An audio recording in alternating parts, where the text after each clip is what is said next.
Alors, je m'appelle Marie-Hélène.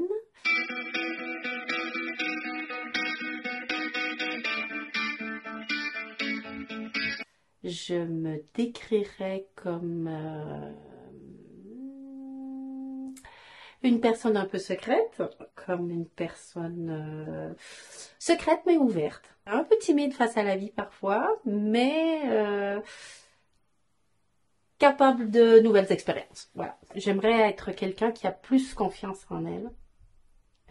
J'aimerais être capable de m'accorder. Alors, ça peut paraître très prétentieux ce que je veux dire, ça me gêne beaucoup de le dire, mais je vais le dire pareil.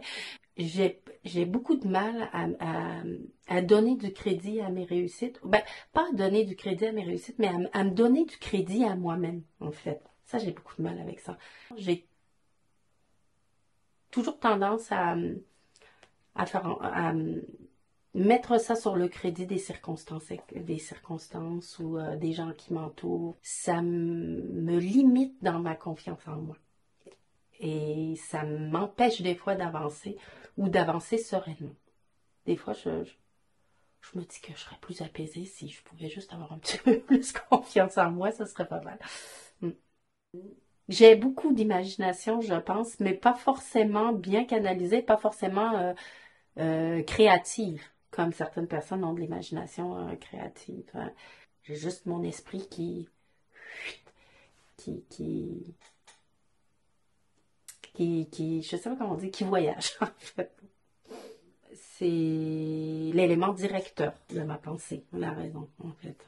La chose dans laquelle j'ai le plus confiance, je crois. Vraiment. Ouais, elle est toujours là, tout le temps. Tout le temps, tout le temps, tout le temps. Je vais avoir tendance à régler les choses, voilà, organiser les choses pour, euh, pour m'y retrouver plus facilement. Sinon, après, voilà, ça m'aide à y voir plus clair. Ma plus grande qualité, mon ouverture face aux autres, je pense. Je suis assez bienveillante de façon globale, je pense aussi. Je suis pas très... Et assez ouverte à l'autre aussi. Je ne suis pas patiente dans la vie de façon générale.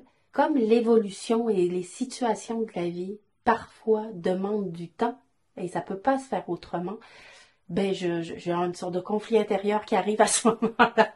Au moment où moi, je voudrais que les choses se fassent vite, mais tout ne peut pas se faire vite dans la vie. Je suis très exigeante envers les gens qui me sont proches. Très, très exigeante.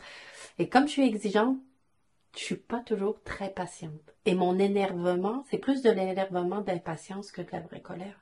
Souvent, je vais m'enflammer, mais parce que je voudrais que les choses soient faites rapidement ou que les situations changent rapidement, parce que je suis pas très patiente. Je suis pas très douée avec la gestion des émotions de façon globale. Donc la souffrance et la violence sont des émotions qui, si je laisse si je les laisse complètement s'exprimer, j'ai peur qu'elles me submergent et qu'elles me débordent, en fait. Pas parce qu'elles sont trop fortes ou que j'ai plus de violence ou plus de souffrance de quelqu'un d'autre, parce que je gère pas très bien les motifs qui viennent derrière. C'est pas des émotions avec lesquelles je suis à l'aise et donc du coup c'est pas des émotions que j'ai tendance à laisser m'envahir. Voilà. Je préfère les garder sous contrôle, vraiment. Laisser toujours déborder ou s'exprimer des émotions violentes, je suis pas certaine que ce soit bon pour les gens qui nous entourent et pour nous-mêmes. Donc ça fait partie d'un apprentissage que ou, oui, de la vie ou de l'apprentissage de la sagesse, je sais pas comment il faut dire, mais à un moment d'arriver à contrôler un peu tout ça. Ça veut pas dire que elles sont niées. Ah ouais, juste à dire que, voilà, je préfère les contenir. Ma famille, mes enfants, euh, oui, ma famille, mes enfants, beaucoup, beaucoup de joie. Ouais. Mes échecs, en fait, me procurent de la peine. Quand je dis échec, c'est lorsque je considère que j'aurais dû faire quelque chose que je n'ai pas fait.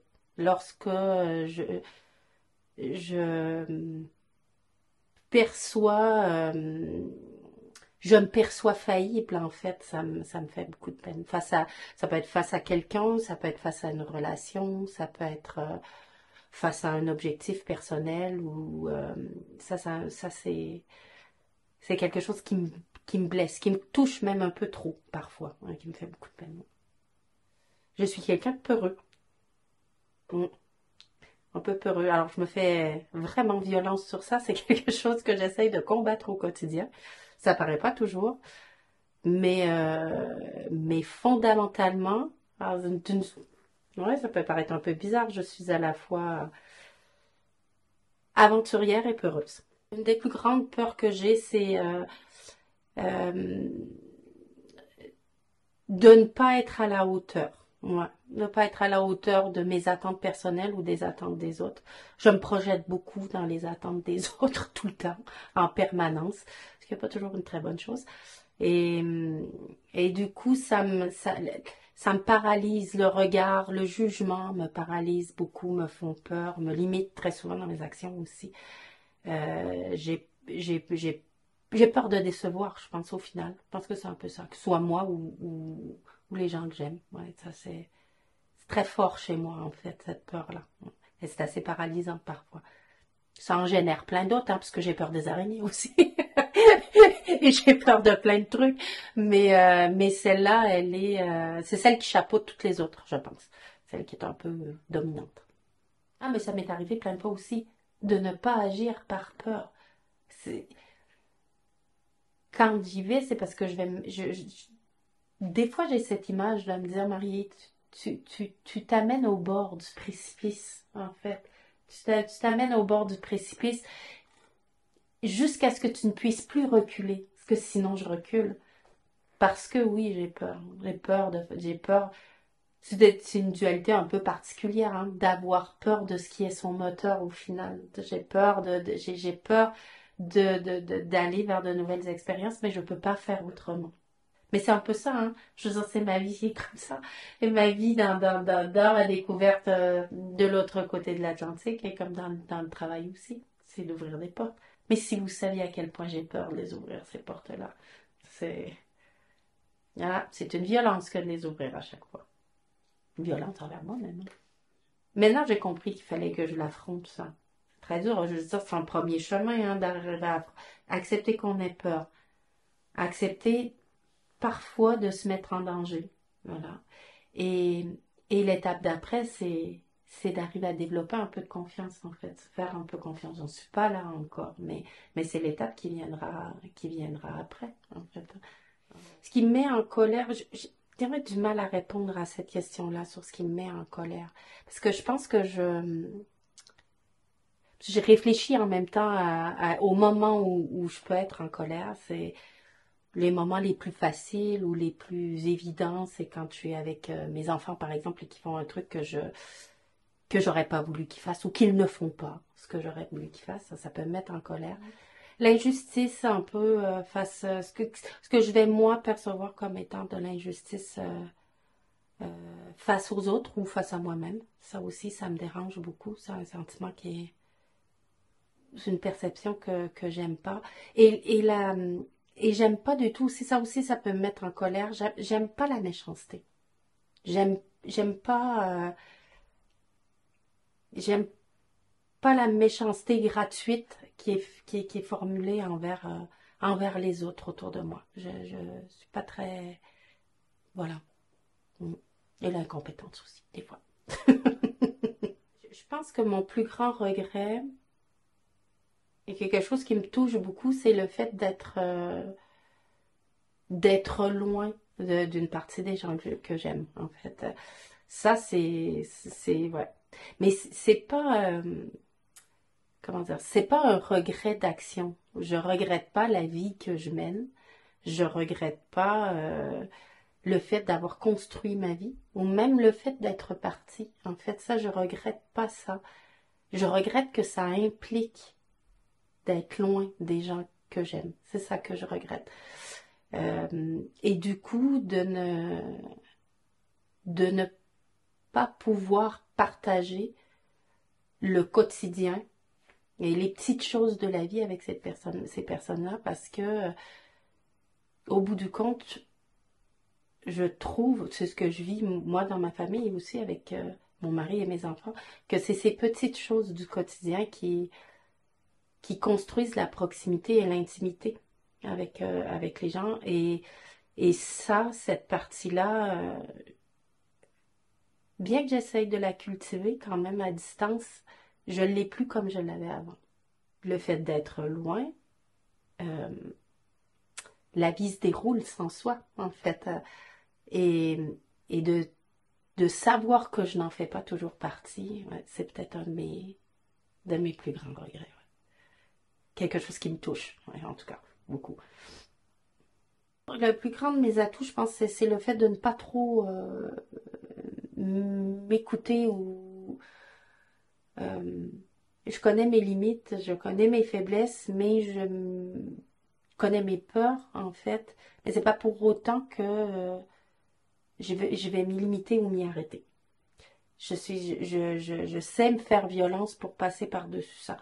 Même quand ça me met en fragilité ou quand c'est difficile. Je vais être là-dessus un peu, je sais pas comment on dit, quel est le mot, pugnace, un peu, avoir, voilà, tendance mais vis-à-vis de moi-même, hein, vraiment à me challenger en permanence aussi. Je suis quelqu'un d'assez...